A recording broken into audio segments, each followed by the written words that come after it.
el FMI que nos recomienda hacer algunas correcciones en el manejo económico del país. O sea, la dinámica política en el mundo va de la mano de la dinámica de la economía en el mundo, Gonzalo. ¿Cómo estamos en este tema? ¿Cómo has estado analizando esas recomendaciones que hizo el FMI a nuestro país, al gobierno nacional?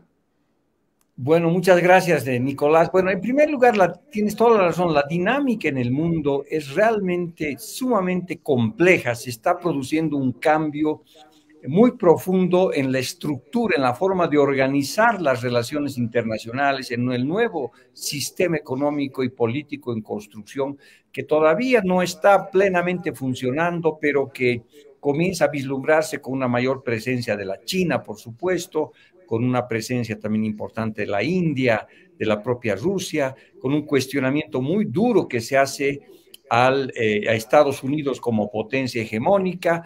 El mundo liberal o el mundo de post Segunda Guerra Mundial que había creado después de Bretton Woods, pues está en problemas, en serios problemas, no solamente entre los países, sino dentro de los países. Lo que está ocurriendo en Estados Unidos es un deterioro brutal de su sistema democrático, que era uno de los elementos que señalizaba, si tú quieres, al mundo, ¿no es cierto? Entonces está en cuestionamiento el sistema económico, el sistema político, el sistema democrático en Estados Unidos, eso se proyecta a nivel internacional, caminamos hacia una nueva guerra fría que se llama entre Estados Unidos y la China, en fin, ¿no es cierto? Es un cambio importante que se está dando. En ese contexto, sorprende muchísimo que el Fondo Monetario Internacional no cambie, ¿no? Y que siga con las mismas recomendaciones de los años 90, lo que se llama el ajuste estructural, y hace recomendaciones que parecen que no entendieran lo que está pasando con la realidad económica de los países de América Latina y del mundo. Me da la impresión que tiene ya las recomendaciones listas y simplemente cambia el nombre del país. Un día es Burundi, otro día es Vietnam, otro día es Argentina y otro día es Bolivia, porque es repetitivo, ¿no? Y se comporta como una suegra, ¿no? Una típica suegra, donde al principio te da cariñitos, te mima y te hace algún par de elogios. En el informe dice, bueno, no lo están haciendo mal, muchachos, en términos económicos, hay avances sociales, etcétera, pero inmediatamente, y esos son los besitos de la suegra, inmediatamente vienen los pellizcones, ¿no? Y te recomienda medidas sumamente duras, digamos, y además que no tienen ninguna viabilidad en una economía como la boliviana, que es una devaluación, te recomienda corte gasto público, eliminación de un aguinaldo, eliminación de subsidios, es decir, da la impresión que el Fondo Monetario Internacional, la señorona del Fondo Monetario Internacional, la querida suegra, pues ni se ha enterado de los cambios de los que estamos hablando. Entonces, pues hace recomendaciones completamente fuera de lugar y yo diría hasta funcionales el gobierno, porque el gobierno festeja, pues, se regocija y dice, qué maravilla que mi suegra me diga esas cosas, yo la voy a mandar, ¿no es cierto?, a los quintos de los infiernos, y hace eso, ¿no? Y dice, no, vamos a aceptar, esta señora aquí nunca más se mete, el modelo económico es maravilloso, en mi casa mando yo y no esta señorona, etcétera, etcétera. Entonces es un discurso funcional a una reacción donde el gobierno saca a pasear su antiimperialismo, ¿no es cierto?, su visión, digamos, dura contra el sistema, digamos, de las Naciones Unidas, del sistema internacional, el sistema económico, cuya cabeza importantísima es el Fondo Monetario Internacional. Sin embargo, lo que no se discute, no se ve, es, yo creo, el diagnóstico. En el diagnóstico hay cosas muy, muy complejas, que también no es novedad. Aquí tu escribidor de domingo hace años que repite y dice que los problemas fiscales son insostenibles, que las reservas internacionales están bajando de una manera sumamente peligrosa, que el gas se ha hecho gas, ¿no es cierto? Que no puedes poner al ratón a cuidar del queso, el cuchillo y la tabla, como es el caso de la gestora pública en pensiones. Es decir, el Fondo Monetario Internacional repite varias de los diagnósticos que hemos hecho yo y muchos economistas en Bolivia, Sin embargo, sus recomendaciones, pues, es de una vieja gruñona, ¿no es cierto?, que hace recetas de hace, digamos, de hace 20 años atrás. Aunque uno podría decir, bueno, si ella hace recetas de hace 20 años atrás, será pues porque lo que nosotros estamos haciendo también tiene retrasos de 40 años, ¿no? Entonces, de repente son equivalentes en esa línea, pero yo creo que lo que habría que discutir son los diagnósticos, que son serios, y salir de la dicotomía que tanto le gusta al Fondo Monetario Internacional como al gobierno. El yang y el yin, ¿no? Se complementan. Si no existieran uno al otro, no serían. Es como es la suegra y el yerno, perfecto, uno para el otro. Se están peleando siempre. La señora siempre le da razones para que él saque a relucir, ¿no es cierto?, todo su antiimperialismo. Del otro lado, el Fondo Monetario Internacional saca todas sus recomendaciones que, como te digo, son muy antiguas y fuera de lugar.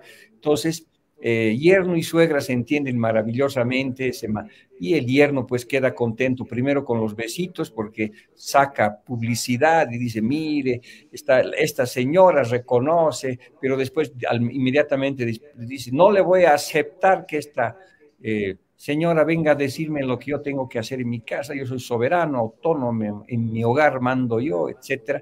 Entonces, es esa, digamos, complementariedad esquizofrénica que se produce entre lo que propone el Fondo Monetario Internacional y el gobierno que recibe el halago y al mismo tiempo pues Sí, rechaza todas las sí. políticas, ¿no? Gonzalo, eso es lo que nos sorprende a nosotros, ¿no? Y no sé a qué tiempo más todavía se va a actuar en esa lógica. Los organismos internacionales hacen algunas recomendaciones en el marco del trabajo que realiza el gobierno, o sea, de los informes que elabora el gobierno, no de un verdadero análisis interno de lo que ocurre en un país. Eso es una pena, ¿no? Y como tú dices, por eso el Fondo Monetario halaga y después hace algunas recomendaciones por si acaso más o menos, sin conocer en el fondo lo que está pasando en un país.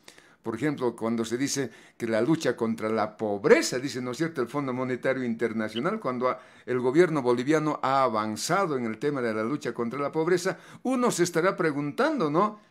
¿Quién lucha contra la pobreza, no? Gonzalo. Bueno, mira, yo creo que justamente como te digo, suegra y yerno, aplicado para ciertas cosas se complementan y se entienden, ¿no es cierto? Y en el fondo hacen el juego del gato y el ratón, ¿no? Porque lamentablemente, pues, el Fondo Monetario Internacional no hace su trabajo de manera adecuada, porque por otra parte, todos estos organismos internacionales, Nico, utilizan datos del Instituto Nacional de Estadística, del INE. No hay datos que ellos hacen, por Dios. Sí, Porque muchas veces vas sí, a ver de parte del gobierno, te salen con la muletilla propagandística que ya es muy conocida. No lo decimos nosotros, lo dice el Fondo Monetario, el Banco Mundial, sí. la CEPAL, etcétera, ¿no? Cuando los datos que están utilizando estos organismos internacionales los hace el INE y ellos simplemente lo miran, lo analizan, le dan algunas perspectivas, hacen algunas proyecciones, pero es el dato original de Bolivia, o sea, no es que están diciendo algo con datos propios, lo dicen con los datos del gobierno. Entonces, ese es un primer problema. Y en ese caso, los datos del gobierno, pues utilizan una medida de pobreza que es parcial, es decir, la pobreza en Bolivia, medida por ingresos, según el gobierno habría bajado. Entonces significa que menos gente vive con un dólar o menos, ¿no es cierto? Entonces hay menos pobres.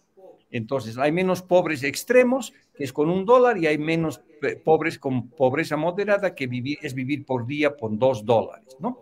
Entonces, lo que el gobierno hace, ¿no es cierto?, es mirar la pobreza desde el punto de vista del ingreso solamente. Es decir, ciertamente cuando uno va y pregunta eso, la gente probablemente tiene trabajo, tiene más centavos en el bolsillo y por eso dice la pobreza ha bajado, la pobreza moderada y la pobreza extrema ha bajado. Entonces, pero esa es una aproximación sumamente parcial, porque la pobreza no puede ser solo medida por ingresos, ¿no? Además, ingresos que son bajos, que en realidad muchos de ellos vienen de la economía informal. Por supuesto, como te dicen que la historia ha terminado en Bolivia y que hemos alcanzado el máximo desarrollo económico, social y que no hay nada más que esto, La gente pues le parece lo máximo tener un trabajo de 12 horas en el sector informal para ganar $4 al día. Y obviamente a alguien que no tenía nada, eso le parece una maravilla, ¿verdad? Entonces, esas medidas de pobreza que el gobierno utiliza son muy parciales y están muy vinculadas a este fenómeno contemporáneo de la informalidad, donde todo el mundo consigue un pequeño ingreso, pero con empleos de muy mala calidad y sin seguro social o largo plazo. Entonces, cuando medimos pobreza en su multidimensionalidad, vayamos a salud, un desastre. Vayamos a educación, otro desastre, porque lamentablemente además vino la pandemia que produjo un apagón educativo que ha prácticamente congelado el conocimiento de una generación de gente entre 2 y 3 años por la pandemia y además el cierre de las escuelas. Cuando tú ves acceso a salud, a saneamiento básico, a agua, a hacinamiento, a calidad del empleo, a ejercicio de libertades ciudadanas. O sea, cuando tú ves pobreza medida por su multidimensionalidad, cuando ves lo que se llaman los derechos sociales, lo que son los indicadores que hace el PNUD sobre indicadores sociales, pues Bolivia sigue siendo en el mismo nivel que Haití, solo que a Haití le pasan terremotos, huracanes, y aquí, digamos, no pasa nada de eso y estás un pelo mejor. Entonces, cuando tú ves indicadores de ese tipo, entonces tienes que hacer una lectura más integral de los problemas de pobreza y no quedarte en que tienes $1 más por día y con eso crees que has resuelto la vida de las personas, ¿no? Y además ese dólar viene del sector informal, de la economía subterránea. Además, yo camino todos los días en la calle, Gonzalo. Yo he sido periodista siempre de la calle, he hecho más trabajos de reportaje que de escritorio. Y veo, ¿no? Uno cómo puede comparar cuando el empleado público hoy está ganando muy bien. Hay direcciones que ganan muy bien, ¿no es cierto? Alcaldías, gobernaciones donde tienen sueldo asegurado y en algunos casos ganando muy bien. ¿Cómo puedes comparar eso con el trabajo independiente de una persona que sale para vender una y otra cosa? ¿Cómo se puede vender, cómo se puede comparar aquello cuando hay gente que va al mercado para comprar productos por montoncitos, cuando te ofrecen el montón 2 bolivianos, el montón 1 boliviano? O sea, esa calidad de vida que nos habló por muchos años David Choquehuanca, no sé, en Aymara tienen un nombre, hombre. Pero eso no se refleja, digamos, no sé si eso toman en cuenta los organismos internacionales y solo ven, como tú dices, los informes del INE. Y por tanto hay una tremenda brecha, yo diría, entre lo uno y lo otro. Cuando uno visita las tiendas, los supermercados y pregunta, ¿cómo andan las ventas? ¿No? Mm. ¡Wow! Una lágrima, ¿no? Sí. Cómo está la demanda? Una lágrima. Bueno, puede que yo esté exagerando. No soy economista, pero yo te estoy contando lo que vivo, lo que veo en la realidad, en la calle. Pero otra cosa es cuando tenemos en números y cuando el gobierno nos sale todos los días. Entonces, la reactivación está en pleno auge.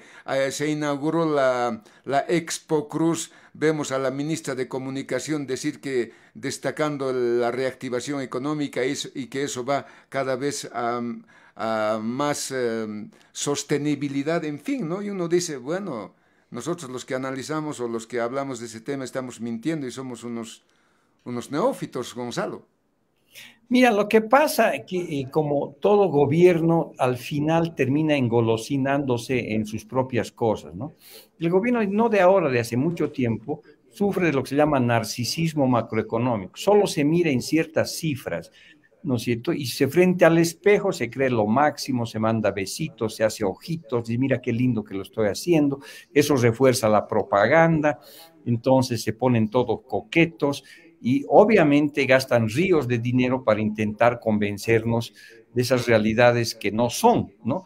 Tú, como muy bien dices, pues tienes muestras todos los días de lo que ha pasado en el país. Y en el país, por supuesto, en esta bonanza artificial que se ha creado en los últimos años, hay pues unos a los que les ha ido bien, tú los has mencionado, a los primeros son los empleados públicos. Imagínate cómo no vas a salir a defender el proceso de cambio, crucificarte, luchar hasta las últimas consecuencias si ganas 40,000 bolivianos y no trabajas. ¿No es cierto? Y encima, obviamente, te enojas cuando te dicen, pucha, pero eso no parece muy justo. Y esa es apenas la punta del iceberg. Hay una nueva casta política, una plutocracia, una nueva élite, ¿no es cierto?, política vinculada al aparato estatal que la está pasando bomba, pues por supuesto, y ellos pueden decir que hay reactivación, pero muchas veces, ¿no es cierto? No hay la menor duda de eso. También hay una nueva clase política vinculada a la minería depredadora del medio ambiente, grandota, no, que no paga impuestos, que paga muy pocos impuestos y que pues está pasándole bomba. Hay una nueva casta, hay una nueva élite económica vinculada a grandes comerciantes que nunca han ganado tan subsidiados por el Estado boliviano, que tampoco pagan impuestos porque se benefician de un tipo de cambio real apreciado y el gobierno lo mantiene perdiendo miles de millones de dólares para mantener eso y generar. Entonces, ciertamente, el gobierno está hablando de esa nueva casta política, de esa nueva élite política que ha llegado a un grupo que probablemente antes no le llegaba, porque imagínate los empleados públicos ahora que son militantes del partido de gobierno, probablemente antes no tenían trabajo y ahora están contentos ganando el doble, el triple de lo que ganaban. Pero hay una parte gruesa, como tú has dicho, de la población que está sometida pues al peor neoliberalismo, porque los otros son los ahijados del Estado, ¿no? El Estado les paga, les da, les hace políticas públicas a su favor, les permite capturar rentas, etcétera. Pero los que están en manos del neoliberalismo, que es campante en Bolivia, ¿no es cierto?, que están en las ferias, que están en los mercados populares, que están así en la marginalidad, pues a esos Adam Smith, ¿no es cierto?, a esos el mercado más atroz, porque en este instante, ¿no es cierto?, están sobreviviendo vendiendo 4 chucherías, ¿no es cierto?, es decir, o exponiéndose a traer contrabando, a estar en la informalidad, a no pagar impuestos. Esos son, no te olvides, el 80% del empleo. O sea, de lo que hemos descrito anteriormente, los nuevos ricos, los nuevos privilegiados son el 20%. El otro 80%, yo me incluyo, por supuesto, yo no soy nuevo rico, pero estoy en el grupo de los 20%, ¿no es cierto? Que tengo un trabajo que me paga seguro social, que me da seguro médico, pero el 80% de la población es la que tú entrevistas, es la que sale al día y no sabe si va a tener la renta suficiente, es la que está luchando el día a día y a esa le dices, lo estás haciendo muy bien, estás muy bien, porque no tiene otro parámetro, ¿no es cierto? Es decir, tú le dices, ¿cómo no va a estar bien? Estás ganando $1 o $2 al día y ya debía estar tranquilo con eso, ¿qué más quieres? ¿No ve? Pero esa persona pues quisiera tener salud, educación, quisiera tener saneamiento básico, quisiera tener seguro médico, seguro de largo plazo, pero no tiene. Entonces, obviamente le entran $2 adicionales y con eso le dicen que está muy bien, la propaganda le dice que es lo mejor que te ha pasado, y bueno, ¿no? Siempre depende con qué comparas las cosas. Si no tenías nada y comienzas a tener $2 y además te dice, mira, es lo mejor que te va a pasar en la vida, esto es lo más increíble que te ha pasado en la vida, tener un empleo de pésima calidad, pero a que a ti te parece lo máximo, ¿no? Y el gobierno te dice que eso es lo mejor que te puede pasar en la vida, pues no tienes el parámetro para decir, ¿no? O porque... Gonzalo, sí. ahora, ¿qué está haciendo el gobierno? A ver, si te pregunto a ti porque eres el experto. ¿Qué está haciendo el gobierno para todavía sostener el tema de las subvenciones, fundamentalmente la gasolina, el pago de la renta dignidad, el pago del bono Juancito Pinto, de la Juana Zurduy? ¿Qué está haciendo el gobierno para cumplir todavía con estos compromisos? ¿Qué está pasando?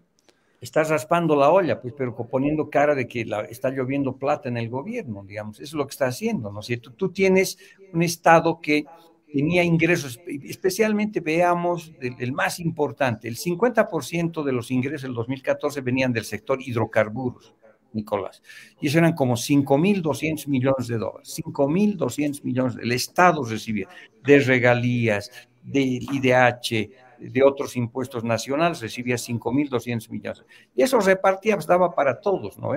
Y inclusive para pagar el subsidio, porque las importaciones eran 1.000, entonces tenías un superávit de 5.500 millones de dólares. Eso, Nicolás, ha bajado a 2.259 millones, a un tercio de lo que recibías antes. Y además has comenzado a importar más para pagar subsidios, 2.000, más de 2.200. Entonces el superávit es bajísimo. Y ahora este sector de hidrocarburos que exportaba también una cifra fabulosa de ingresos ha bajado a cero. No está a muy poco, porque ahora, ¿te acuerdas la potencia gasífera que el país, el Arabia Saudita, que somos un país petrolero? Te has vuelto importador de petróleo, ahora importas diésel y gasolina, y tienes déficit en la balanza energética, o sea, no tienes plata, ¿no es cierto? Pero el gobierno, ¿qué es lo que hace? Y qué es desde el 2014. El 2014 ya nos vino el bajón de los precios de las materias primas y de exportar como 12.000 millones de dólares de manera legal, comenzaste a importar como 9.000, o sea, unos 3.000, 4.000 menos aproximadamente, ¿ya? Entonces, ¿qué le dijo el gobierno a la población? Imagínate una familia que recibía 12.000 bolivianos, digamos. Y de repente, y los cuatro trabajaban, y de repente era papá, mamá y dos hijos. De repente mamá y papá siguen trabajando, pero los dos hijos ya no trabajan. Entonces los ingresos han bajado significativamente, nuestras exportaciones han bajado a 8.000, a 9.000 millones de dólares, ahora van a subir un poquito, pero desde el 2014 vienen bajando. Entonces, el papá le ha dicho a la familia, ha sentado a la familia en el living, dicho, tranquilos, no se preocupen, aquí, pucha, no pasan naranjas, vamos a volver al auge de siempre, viva la jauja, vamos a seguir comiendo fuera, los chicos van a seguir yendo a un colegio privado, porque no pasa nada. Pero la gente dice, pero papá, ¿cómo me vas a mantener? O sea, la mamá sensata le dice, pero fulanito, ponte la mano al pecho, ya no tienes la plata que tenías antes. No, no te preocupes, yo voy a hacer una magia que a nadie se le ha ocurrido, ¿no es cierto? En primer lugar, voy a comenzar a gastar mis ahorros. Entonces, durante este tiempo de auge, tenías tú una caja de ahorros donde tenías como 15.000 millones de dólares, ¿no? Y todos los días el papá ha ido a sacarse 4 millones de dólares para seguir teniendo la vida que tenía antes. 4 millones de dólares por día. Por eso, durante el gobierno de Evo Morales hemos bajado de 15.000 a 8.000, perdón, de 15.000 a 6.000 millones de dólares y ahora ha bajado eso a 4.200. Entonces, esta idea de que aquí no pasa nada y tú vas al banco y te gastas tus ahorros, ¿no es cierto? Es pues un padre absolutamente irresponsable con el mediano y largo plazo, porque se está comiendo todos los ahorros, ¿no ve? Y eso es lo que ha pasado. Por eso se ha estado manteniendo y sigue haciendo lo mismo. En el informe del Fondo Monetario Internacional, lo que hoy día es 4.200 de reservas internacionales del Banco Central de Bolivia, va a bajar a 3.000. O sea, va a seguir el papá gastando, ¿no es cierto?, como loco. Ahora, si estuviera gastando bien, tú dices, ok, pero sigue gastando en consumo, en propaganda, en hacer crecer el Estado, en pagarse sueldazos. Entonces, eso ha hecho y de eso sigue viviendo y sigue raspando la olla. La segunda cosa que ha hecho es prestarse plata de la vecindad. Primero ha ido al vecino de al lado y le ha dicho, oye, préstame 100 pesitos, 200 pesitos, 300 pesitos, y la deuda interna y externa ha comenzado a aumentar, ¿no? La deuda interna está en un 30% del PIB y la deuda externa igual, otros 30% del PIB. Si metes la deuda que tiene las empresas estatales con el Banco Central, llegamos a 80%. Nos hemos endeudado para seguir la jauja. No paren la fiesta, hermanos y compañeros. No sé cómo van a parar la fiesta que está tan buena. Métale nomás con préstamos, ¿no ve? Entonces se han prestado plata, ¿ok? Entonces esa es la manera en que el gobierno ha estado empujando con la barriga. Pero eso se ha terminado. Ahora cada vez los gastos son mayores y el gobierno no tiene de dónde sacar ingresos. Entonces se inventa un impuesto, por ejemplo, a las grandes riquezas. ¡Wow! Eso sale en titulares de oro y dice, pucha, que tiemblen los ricos, ¿no? ¿Y sabes cuánto han conseguido en un año? 40 millones de dólares. El déficit público es 4.000 millones de dólares. O sea, han conseguido el 1% de lo que necesitas, ¿no? Y así han hecho medidas, digamos, totalmente superficiales, sin ninguna perspectiva, y sigue pues el agujero creciendo, creciendo, y están esperando que nuevamente los precios de las materias primas suban. Ha subido este año, pero no del petróleo, del gas, porque como el gas ya se ha hecho gas, no tienes a qué vender. Pues ha subido el precio de los minerales y de la soya, pero no pagan impuestos, entonces el Estado sigue quebrado. Eso va a mejorar, por un lado, algunas cosas de la economía, pero no va a mejorar las finanzas del Estado. Así que el gobierno sigue raspando la olla, pero poniendo cara de que lo está haciendo espectacularmente y que le está lloviendo plata, lo cual no es cierto y te muestra solamente datos de un año, 2 años. Hay que compararnos en base a lo que ha pasado desde el 2014. A ver, dígame simplemente, ¿qué pasó con Yacimiento? ¿Se enojó la nacionalización? La Pachamama se ha molestado y se lo ha guardado los gases. ¿Por qué Bolivia dejó digamos, de exportar? Antes nosotros producíamos por día 60 millones de metros cúbicos por día, ahora va a 40 y bajando. ¿Qué ha pasado? Lo que pasa es pues que han matado a la gallina de los huevos de oro y la han vuelto sarta, ¿no es cierto?, para la fiesta del consumo que siguen produciendo. Entonces, y ahora dicen, ¿ahora qué hacemos? ¿Dónde sacamos plata? Ya la han matado pues a la gallina de los huevos de oro. Y con tanta propaganda y demás cosas, la gallina está muerta. Y ahorita, o sea, le siguen sacando un caldo ralo todavía, pero ya no hay gas, hecho gas. Ya no es potencia gasífera, estás importando hidrocarburos ahora, así que nos andamos contando historias, pues cuentitos simpáticos digamos, del cambio revolucionario, toda la retórica simpática que pone al borde de las lágrimas a los jovenzuelos, a los revolucionarios, pero que en el fondo, digamos, es la vieja historia de raspar la olla porque no tienes un peso. Estamos conversando con Gonzalo Chávez. Gracias, Gonzalo, por dedicarnos estos minutitos. Ese último decreto, ¿no? También es cuando hablas de raspar la olla. Me estoy acordando de ese último decreto que ha aprobado el gobierno de traspasar las multas Ganancias. de las entidades financieras al TGN, ¿no es cierto? Sí, O los superávits de las empresas estatales también al Tesoro eso. General de la Nación. No sé a cuánto ascenderá si las empresas estatales están deficitarias, no sé si todavía tienen ganancias para que el gobierno ordene el traspaso al TGN. Eso es parte de esto de raspar la olla, Gonzalo. Totalmente, ¿no es cierto? Como te digo, estas empresas que están todavía media máquina, les obligan a pasar todas sus ganancias al TGN porque pues, no hay plata. O si no, ¿para qué haces eso? Obligan al banco, a los bancos, a las multas para que pase al TGN. Si estás en bonanza espectacular, ¿para qué haces? Y lo peor ahora, están queriendo sacar una ley para vender las joyas de la abuela, ¿no? Porque tú sabes que las reservas internacionales más o menos unos 2.800 millones de dólares están en oro físico y el otro, unos 1.200, 1.400 están en dinero, ¿no? En aplicaciones financieras. Entonces, como se están gastando la plata, quieren vender el oro, ¿no es cierto? Entonces, no les queda otra, porque igual, ¿de dónde van a sacar la plata? Entonces, ahora quieren monetizar el oro, que se llama, quieren pignorar el oro para conseguir líquido, porque no tienen. Entonces, todas esas, y son varias cosas, se están endeudando más, ahora 400 millones de dólares de la CAF y de otros organismos internacionales, otros 1.200 millones de dólares, sigue la deuda interna, y tal vez lo que a mí más me preocupa es que ahora, no te olvides que la parte de la deuda interna viene de las AFPs, o sea, de nuestra plata, de tus Sí, aportes y sí. de los míos. Entonces, eso es parte de la deuda interna.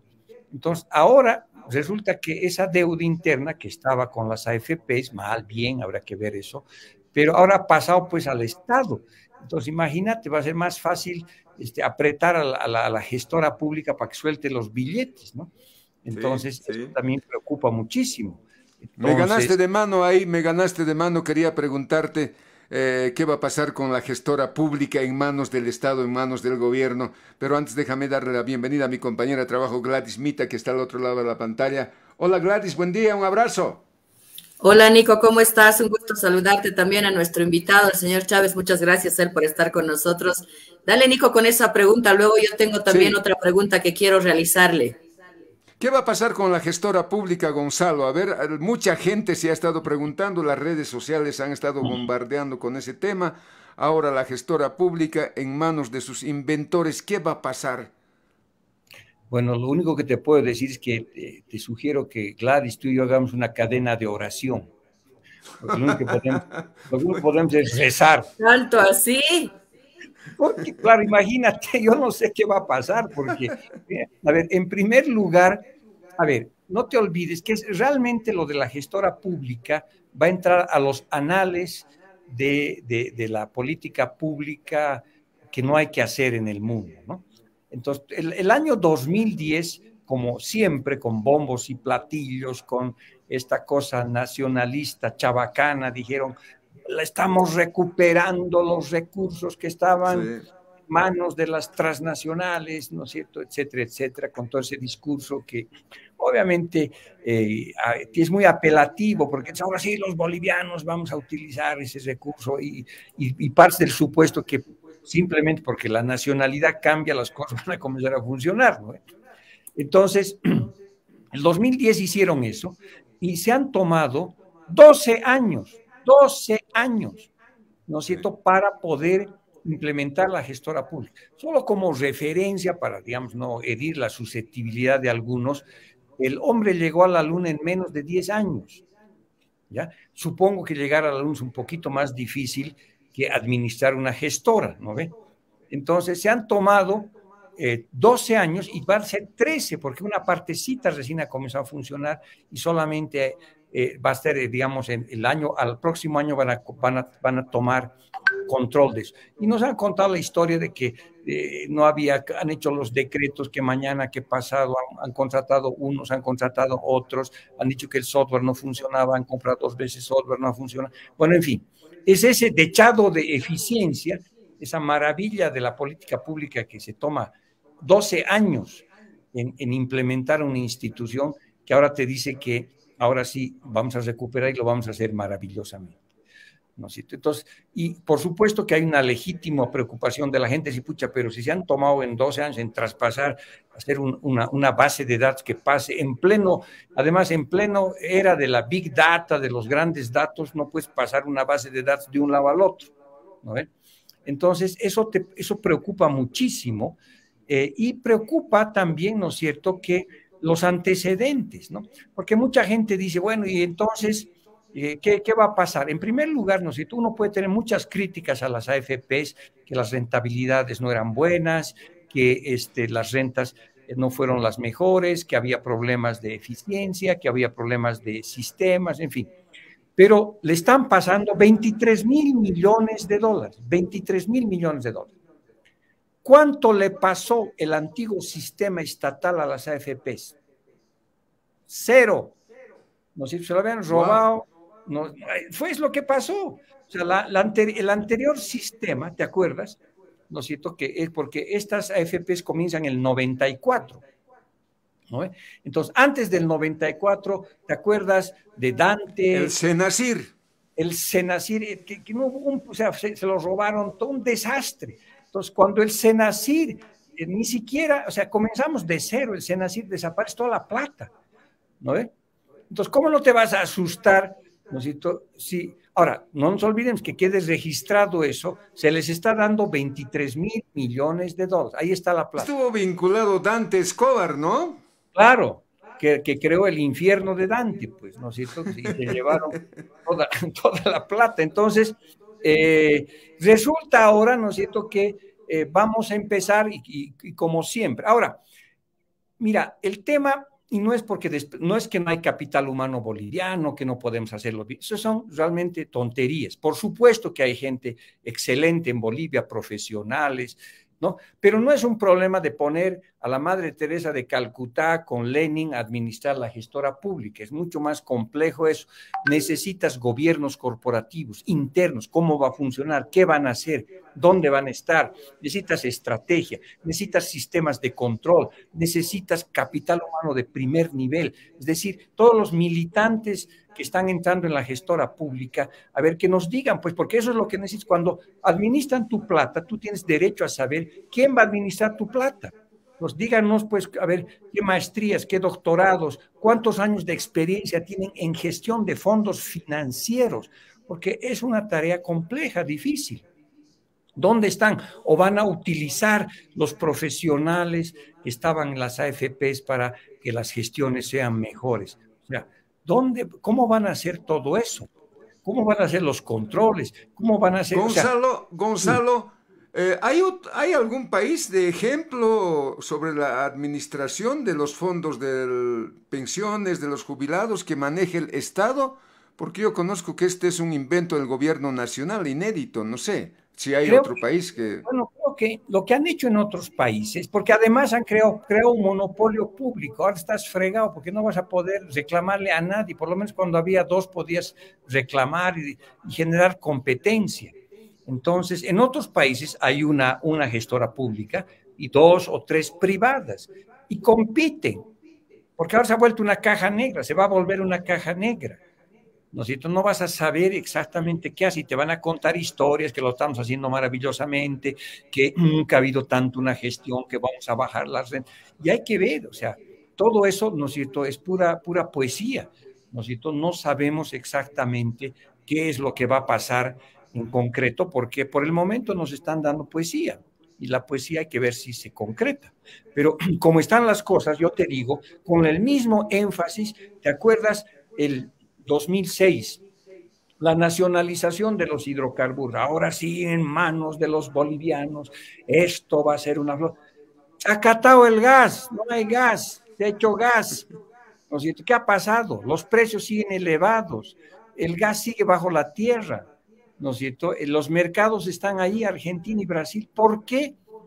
Hemos matado a la gallina de los huevos de oro. Ya no funcionó la nacionalización de la noche a la mañana, ¿no es cierto? Es decir, no, son problemas de gestión, ¿ok?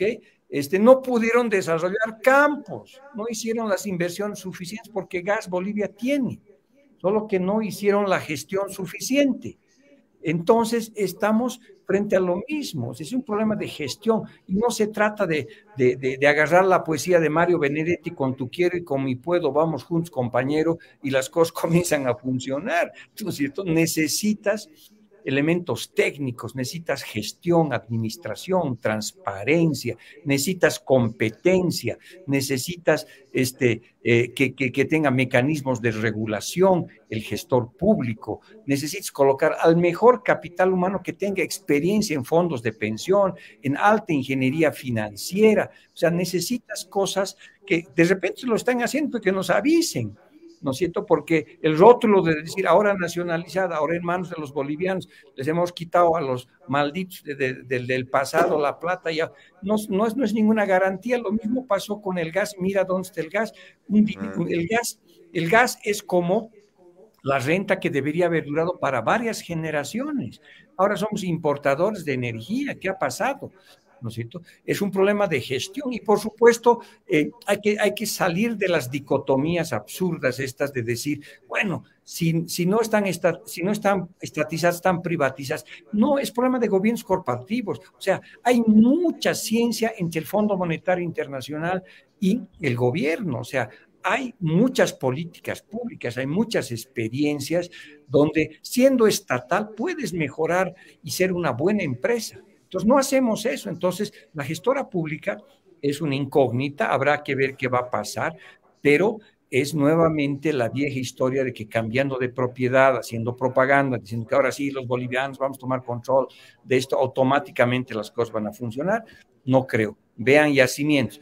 Yo, como te digo, pido una cadena de oración entre nosotros para que no suceda lo que a la gestora, lo que le sucedió a yacimientos, ¿no? Y esperemos que no sea así y no tengamos que acudir, pues, don Gonzalo, a esta cadena de oración como usted está mencionando. Algunos analistas, don Gonzalo, aseguran que cómo se está manejando y cómo está en este momento las reservas internacionales netas, bueno, es todavía un tema manejable, dicen, ¿no? No estamos en una situación muy complicada, etcétera, etcétera. ¿Será que esto ayude realmente a nuestra economía, a pesar de que nos estamos llenando de más deuda? La situación no está tan complicada como para asustarnos o algunas cosas deberían llamarnos la atención de cómo se está manejando, especialmente las reservas internacionales. Ya, yo simplemente pido que nuestra audiencia y nosotros nos acordemos del Baldor, ¿no es cierto?, del libro de aritmética. O sea, Sí. yo quisiera que ustedes me digan, de repente estoy equivocado, porque como ahora, digamos, hay una nueva visión hasta de la matemática, si 4.200 es mayor o menor que 15.000. Hasta donde yo sé, 4.200 por lo menos en el mundo pitagórico en el cual nos hemos educado es menor, ¿no ven? Entonces, 4.200 es menor. 3.000 es menor que 4.200 porque son las proyecciones que realiza la suegra del Fondo Monetario Internacional, ¿verdad? Entonces, por supuesto que tenemos que preocuparnos, y el gobierno tiene que ser el primero, y de hecho tiene una preocupación que la mantiene muy por debajo. Ellos dicen la procesión se lleva, digamos, por dentro, ¿no es cierto? Porque están pues muertos de miedo, pues están queriendo vender las reservas de oro, pero no están aumentando las exportaciones, no están fomentando la inversión extranjera directa, no están recomponiendo las reservas internacionales, porque generalmente les van a venir con los parámetros que utiliza muchas veces digamos, los organismos internacionales. ¿Para cuánto te tienes que tener reservas internacionales? Te dicen, bueno, tienes que tener para 6 meses de importación. Ok, ¿cuántas son tus importaciones? 10.000. ¿Cuánto tienes? 4.200. Ah, no está mal, está la mitad más o menos. Bueno, pero ese es un parámetro muy, muy, muy parcial. Hay que ver los flujos. Si estuviera entrando plata, 4.000 puede ser mucho, pero si estás gastando más de lo que está entrando, porque las reservas siguen cayendo, aunque nuestras exportaciones van a mejorar. Este año van a llegar casi a 13.000 millones de dólares y las reservas están bajando, ¿no? Otra vez sube, baja en Plaza César. Las reservas, las exportaciones suben, ¿no es cierto? Eso significa que van de menos a más y las reservas van de más a menos. Entonces, ¿qué está pasando? Entonces, es justamente porque no estás teniendo lo suficiente para hacerlo. Entonces, el gobierno debería estar preocupado y debería buscar alternativas, ¿no? Y respecto a bueno, el Fondo Monetario ha hecho algunas recomendaciones, ¿no? Recomendaciones que al gobierno definitivamente no le agrada. Esto de los subsidios, los bonos que se deberían eliminar, etcétera, etcétera. El gobierno ha manifestado que, bueno, estas sugerencias surgen si es que el gobierno quiere mantener el cambio del dólar como está, en esa estabilidad, y no modificar aquello. Y el gobierno de Arce Catacora ya ha manifestado casi en el inicio que no va a haber ningún cambio, que no va a haber ninguna modificación. Si las cosas se mantienen así y el gobierno insiste con esto, pero la situación económica se va complicando cada vez más, faltan todavía 3 años, ¿qué le podría esperar al próximo gobierno que entre? Bueno, va a tener que cambiar de olla, porque la olla va a estar tan raspada, ¿no? Que va a estar sin fondo, ¿no ve? Entonces, es un problema complicado. Entonces, como decíamos más adelante con Nicolás, el Fondo Monetario Internacional es como estas suegras metiches, ¿no? Primero manda besitos, te manda saludos y te dice, lo estás haciendo maravillosamente utilizando tus propios datos. El yerno pone los ojos abiertos y pestañea feliz, ¿no es cierto?, frente al piropo de la suegra, pero después viene el pellizcón y le dice, pero usted para seguir manteniendo esas cosas, usted tiene que bajar gastos, o sea, le hace una serie de recomendaciones que son impracticables. Es una señora que obviamente se ha quedado congelada en el tiempo. Entonces son dos anacronismos. El gobierno es un señor que se ha quedado en los años 60 y quiere hacer sustitución de importaciones, digamos, quiere industrializar con 200 años de atraso, como si pudiéramos ser Inglaterra con 200 años de atraso, y viene una señora y también, ¿no es cierto?, quiere hacer cosas que hace mucho tiempo ya nadie quiere hacer. Entonces, es un diálogo de sordos, ¿no es cierto? Y es muy funcional a eso, pero hay alternativas intermedias, diferentes de política pública, que no es ni el Fondo Monetario Internacional ni el estatismo secante del gobierno. Entonces, eso es lo que hay que discutir, hay que estar abierto para eso, pero lo primero que hay que hacer es que tanto la suegra como el yerno salgan de frente al espejo, porque están ya hace 16 años mirándose, mandándose ojitos, besitos, piropos, peinándose de un lado del otro, alabándose uno al otro, y mira, me lo estoy haciendo maravillosamente, qué bien te queda ese trajecito neoliberal. El otro le dice, pero a ese peinado espectacular de gasto público, pero no avanzamos, ¿no? Caminamos en círculos en el modelo primario exportador. Hay mensajitos. Teodoro Álvarez Beltrán escribe, dice, la gestora pública pasa a manos del más deudor que nos debe a los aportantes 6.000 millones de dólares y que hasta ahora no nos devuelven. Todavía quieren tomar el dinero de nuestros aportes, que son privados, y con las ganancias quieren pagar el bono dignidad, cuando esto no es del gobierno. Todos los que ahorramos debemos salir a luchar para que esta gestora sea manejado por la autonomía de los aportantes mediante el control obrero.